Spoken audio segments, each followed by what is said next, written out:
Dave, I'm worried about our case study. I've done a bit of reading, but I'm not sure what's involved in actually writing a case study. I missed the lecture where Dr. Baker talked us through it. OK, well, it's quite straightforward.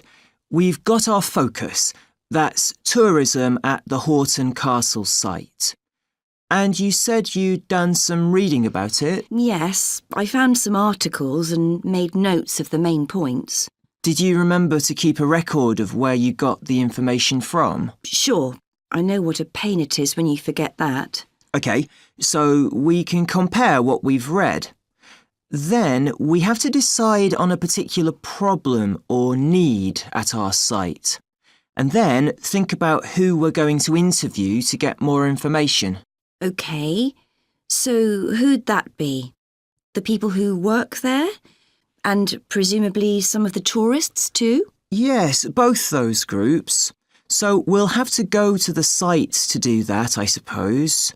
But we might also do some of our interviewing away from the site. We could even contact some people here in the city, like administrators involved in overseeing tourism. OK, so we'll need to think about our interview questions and fix times and places for the meetings. It's all going to take a lot of time. And if we can, we should ask our interviewees if they can bring along some numerical data that we can add to support our findings. And photographs? I think we have plenty of those already. But Dr. Baker also said we have to establish with our interviewees whether we can identify them in our case study or whether they want to be anonymous. Oh, I wouldn't have thought of that.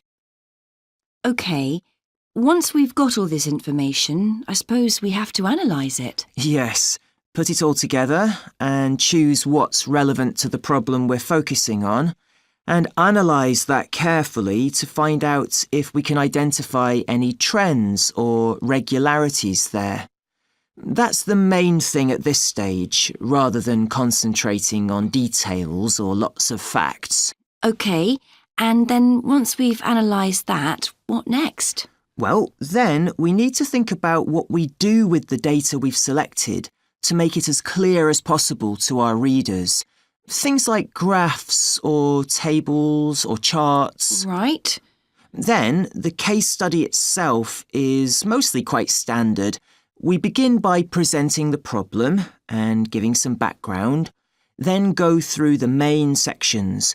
But the thing that surprised me is that in a normal report, we'd end with some suggestions to deal with the problem or need we identified.